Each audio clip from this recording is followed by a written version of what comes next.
All right, what you're looking at here now is what we have for our cows. These are milking style cows. We have several jerseys. We have Ayrshires mixed in, Guernsey, and we have Normandy. So there's 4 breeds, and they all get mixed together. So this, which coming up here on a Jersey that just gave birth to this calf. I think she's 2 or 3 days old. So it's a brand new calf here.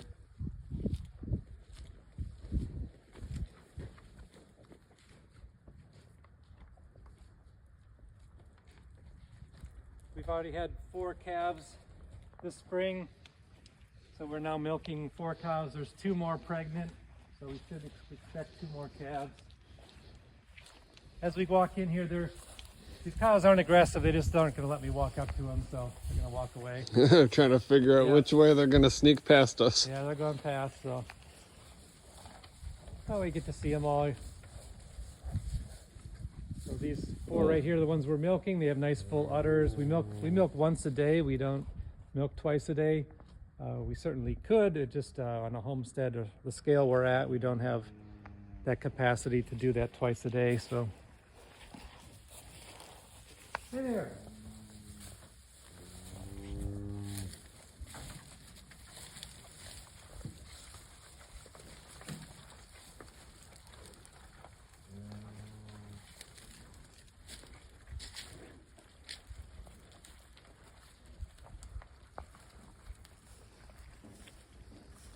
Looks like the barn door came off.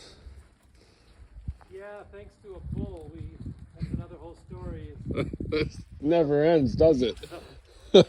Keeping a bull, whether or not to keep a bull, we ended up having a bull for a number of years. It makes breeding really easy. You don't have to worry about breeding these cows, but the bulls like to push things non-stop. They're always pushing. So pushing the doors off, pushing the water containers over. They're just constantly pushed. So we did butcher our bull in December, so that we don't have a bull right now. So that means when a cow needs to give a calf before you get to milk a cow. So and we like to give a calf, get cows pregnant to give birth every 12 months. Pregnancy time is 9 months gestation. It's like a human. And so without a bull, we're relying on artificial insemination, which is a company that it comes out and does the deed. The main challenge with artificial insemination is you have to be able to tell when your cow is in heat. Cows go into heat every 21 days. But the problem is if you only have 1 cow, it's very hard to tell. If you have a herd of cows, then they start kind of mounting each other and you can kind of tell that something's going on.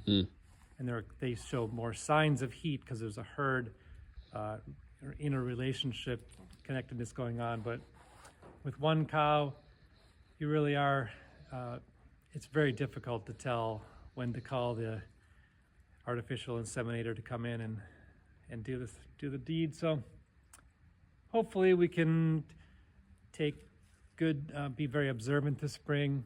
They should start going into heat 2 to 3 months after giving birth. Okay. So if you're trying to give a calf on the same month every year, you don't have a lot of leeway. You got to kind of catch them in that 3rd month. You got to inseminate them. You don't know if they're pregnant until 21 days later, because if they go back into heat again, obviously they're not pregnant. So, are there different tests you can do to gauge their fertility level and just track that? I imagine that can get rather complicated There's a series of different types of pregnancy tests. The most reliable one involves drawing blood. Yeah. And so there's vet fees and things that are... Nothing like a pinprick type test? I'm not aware of any, but there could be. That would be really neat. Yeah. You know, I could take your glucose, figure out, So managing a herd of lactating animals, you do get involved with reproductive cycles, with birthing, with who's in heat. So you're really paying attention to a lot of those things that, if you're new to it, you don't really think about that. But once you have lactating animals, it's very important because you have to monitor all this stuff or you're not going to get another calf. Well, it's like anything with reproduction, right?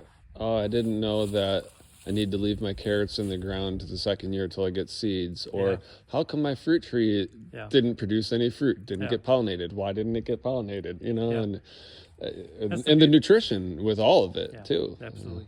And that's what's so beautiful about living like this or homesteading is you have to learn a lot more of the details of the natural world and the way that it was created to operate. It's a much more, how should I say, it's less artificial. You're living very close. Right now we're standing on, mud, some poop down here. We got bedding. In the summer we're going to have flies and insects, and you have to learn how to manage all these things. And so it's very fascinating. There's always another thing to learn and a challenge. So definitely recommend getting cows, though. We love cows. We've milked them for 12 years now. We've hand milked. I can show you my milking setup over there. Right now we have a vacuum system. We have 2 bucket milkers. And but yes, we have hand milked through the winter when it was 0 degrees in the morning. We've hand milked cows, and so it is possible. It's not particularly easy or particularly fun, but I would say it's very rewarding. Yeah, let's look at those. All right, so this is our milking setup. In order to get the cows into milk, the first step is trying to convince them to come through these gates and into this corner here. And we do feed some grain in that trough there. Grain is definitely your friend in trying to get a cow to come into milk. So I would say about half of our cows are motivated to come in and eat some grain. Unfortunately, the other half of the cows don't really care about the grain, and they don't really want to come in. So it takes a while for a cow to get into a routine. But once the cow comes through the gate, they might get some grain, and then they're going to walk up this ramp. So we'll get the cows up. So in case you're wondering, yes, the cows do face away from you. So you're basically looking at the top of my head would be kind of even with the back end of a cow. So as you can imagine, that takes a little bit of getting used to as well. The way that I'm seeing some poop at face level here. Oh yeah. So the way this is set up, they cannot kick you. So we're completely safe here. The only thing that you could possibly get hurt is if you got your hand underneath their hoof and they stepped on you or something. But we haven't had any serious injuries. Up on the top there, we have a vacuum pump, so the vacuum system. That's what the PVC is. Okay. It's a fairly inexpensive system. These PVC lines can get replaced at any time. And so we would hook up a bucket milker right to this vacuum line. You turn the valve on, and you'd have vacuum pressure right into your bucket milker. And compared to hand milking, this is luxury. We're not in danger from the cows. We're out of the elements. We got a windbreak, all those things. So one of the main concerns with milking is making sure those cows are clean, making sure their udders are clean. We do use an iodine dip for sanitizing. And this is the other luxury feature compared to a hand milking operation. We do have a milk room, so this is the place where we're able to wash and sanitize all of our equipment. So these are getting thoroughly cleaned and sanitized every day. And then we have our bucket milkers here. And when we're done with the milk, it does get strained. The strainer is here, and it gets poured into one of these milk cans. The milk can holds about 7.5 gallons each. And so by the time you get that much milk in one of these cans, it's probably about 90 pounds. So you really got to think about who is capable of moving a 90-pound can of milk. We have some heat in here, which is really nice, propane heat. And then we have an on-demand propane water heater. So this room really doesn't freeze in the winter. If it gets, like a couple of those weeks, we did turn on the heater overnight, but we haven't had any problems with frost. We have had some problems with frost underground pipes. So this winter we lost water for about 10 days. And so we were hauling water in buckets to all these cows every day. And a cow drinks, 20 gallons of water a day. So that's a lot of water haul for 6 cows.